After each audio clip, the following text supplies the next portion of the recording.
What's up, everyone? Alright, the new update on Bitcoin price. Sorry, I didn't make them for a while. I was on a trip. It was like a week probably, so didn't have much time to do that. But right now, we actually have some time to look at the price and see some evolution and make our judgments based on longer history. So what do we see right now? Basically, again, we are still in the same global horizontal channel, especially if you will exclude this move to $12,000, which pretty much could be counted as a false breakout. In principle, there is still like $11,000 or $10,900 as the resistance, and this line, which is a support line. You can of course draw it in a different way. You can also see some kind of support over here. In fact, on different exchanges with different way of drawing the support and resistance lines, including, let's say, the shadows for the candles, you can draw it in different ways. So you see this one is different from the one which I showed you before,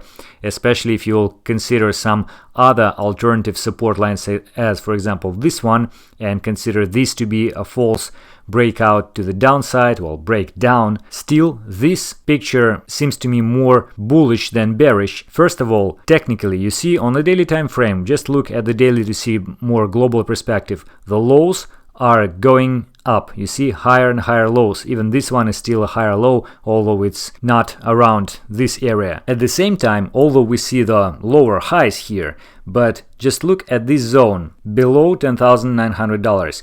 We technically, excluding this move to the upside, which potentially could be counted as a false breakout, this area was tested once, twice, third time. So technically a resistance level, while this one is support line. So we have almost ascending triangle over here. Of course, it's kind of a stretch, but you may say that this is a bullish figure, bullish pattern here. And although if you will add some moving averages, let's say also a Bollinger Bands indicator, you will see that right now the price is kind of restricted within the certain area between those moving averages. So you see here 50 days moving average, Bollinger Bands baseline, 100 days moving average. Everything is very close to the limits of those triangles which we draw before. And in fact, if you also look at the 4 hours time frame, then you will see that the price actually does react with these moving averages recently on a very strict basis. For example, over here, 100 days moving average,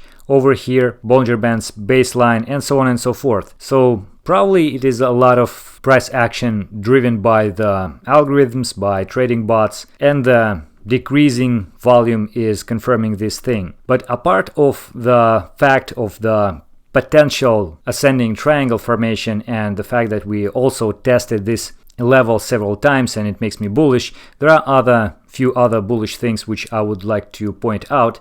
For example, this pitchfork, which we drew like even maybe a couple of months ago. So here is the Fibonacci retracement levels within this pitchfork, which played out also nicely many times. You see bounces of those levels. And according to this pitchfork, recently we are again at the very top area of this pitchfork, the same as we had here. What is different right now is that we kind of already spent a lot of time here and we didn't drop, as we, for example, dropped here and then here.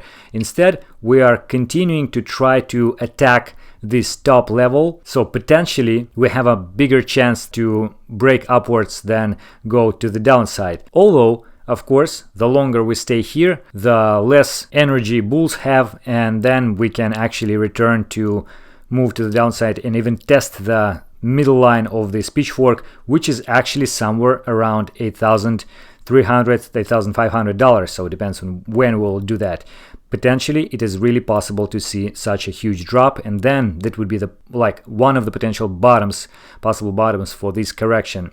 However, still, while we are here, it looks more bullish than bearish to me. Wanted to show you also the ratio between the longs and shorts on Bitfinex. You see, it is interesting that after we saw this significant rise of this ratio, because we had like 50% drop on shorts at the very short period of time, at these two stages, which made us think that probably it was a huge player closed one of the positions, which made this kind of analysis pretty useless at some point. But right now the situation is very interesting. We see the gradual decrease in this ratio, and this happens mostly because of the rise in the number of shorts. And every time when we see such process happening, you see we ends up with the rise in price. Here as well it was the rise, and so on and so forth. So this is, let's say, an indirect but still interesting observation, which could be treated as a bullish one. And another one thing which we also mentioned like a couple of months ago, and even before that, the dependence between the tether capitalization and the price of Bitcoin. And every time when the tether capitalization rises, we have the rise in the price of Bitcoin, maybe like 1 month after that.